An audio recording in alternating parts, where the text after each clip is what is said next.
Alrighty, so today I'm going to be talking about the Figuarts Samurai Sword from the Chainsaw Man line. I've been very excited for this figure, and it has surpassed a lot of the expectations that I've had for it. In all honesty, it's my second favorite figure in the line now. Let me go ahead and just do a quick turnaround so you can get a look at all the details for yourself.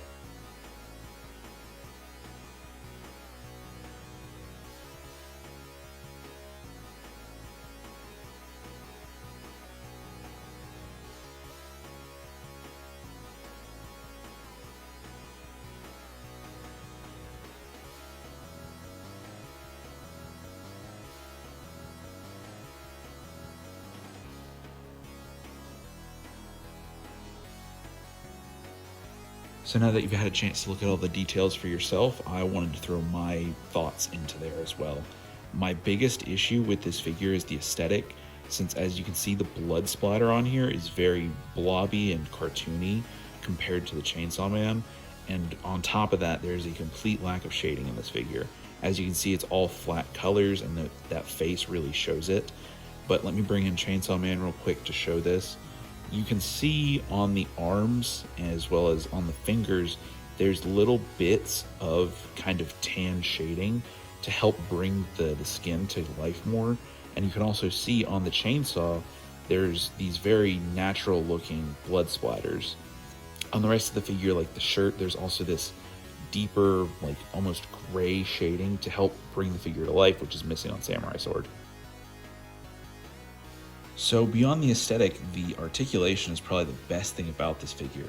It's very similar to Chainsaw Man with a double ball joint at the neck, as well as a ball joint at the base of the neck to give you insane posability on that head. It can look all around, it's perfect.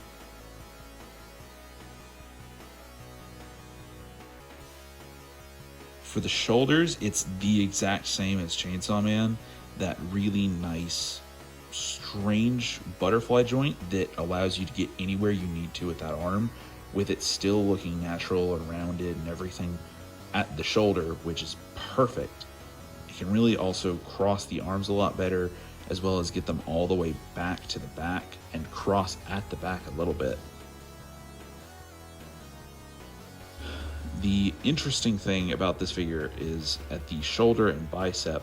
Shoulder is the same as Chainsaw Man, but the bicep is a ball joint, which also allows for a swivel at that single joint, which the single joint itself allows for more than 90 with the floating bicep piece. Something that I didn't expect on this figure, but I was hoping for, you can actually swivel the hands on a peg. The crunch is the exact same as Chainsaw Man with a nice rubbery piece at the ab section for more articulation. But it can get you twist, it can get you insane amounts of crunch, it can get you anywhere you need to take that.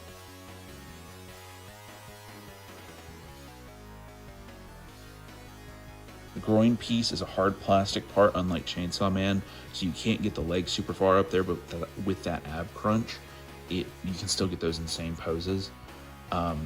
Legs are bog standard, just in and out at the hips.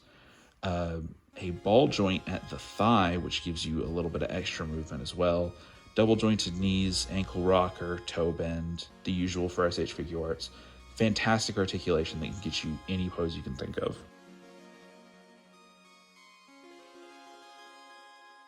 So just like Chainsaw Man, this figure lacks in accessories, only having 2 extra pairs of hands and a lower jaw. There isn't a lot, but there also isn't a lot you could give this figure, so it's enough to get you more options.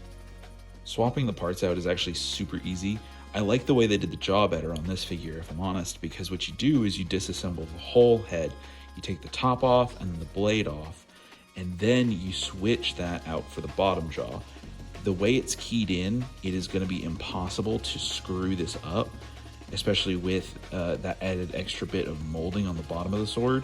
So you just pop it all together, pop the top back on, and then pull the bottom jaw off and put the new jaw on. It's perfect. It doesn't have the issue that Chainsaw Man had, and it still allows for that amazing articulation with the neck. The hands are the exact same. You pull the top off, you push the bottom out, you put the new bottom back through, put the new top back on, and it's as simple as that.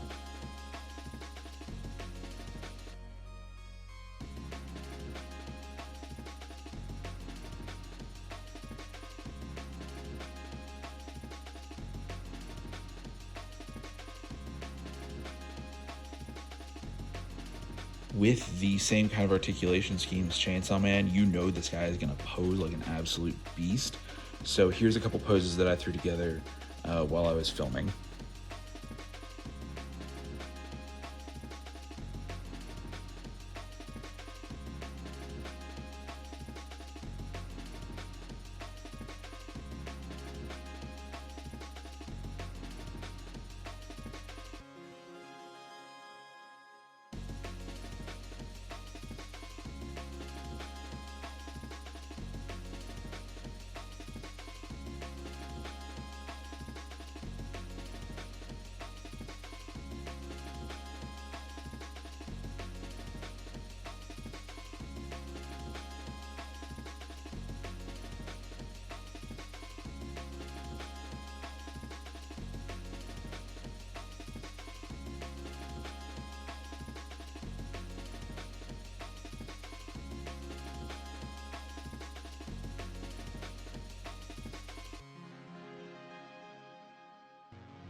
So the last thing that I really wanted to talk about with this figure is that bicep. The ball joint at the bicep gets you insane articulation there. I don't think I've ever seen a figure do this before, but the way they did it here is fantastic. And I think that more figures should use this kind of articulation. The way it's used allows for more natural lifting as well as lowering poses, so that the arm looks more natural as it's lowered and put to the side. On top of this, there's the single jointed elbow that they used, which using a floating piece at the bicep allows for more articulation there. The piece at the bicep is also like a soft, flexible plastic, so it bends in a little bit more. This is a wonderful example of how SH Figuarts should be doing parts like this in the future. If they keep using single jointed arms and legs, they need to be using something more similar to this to allow for better articulation.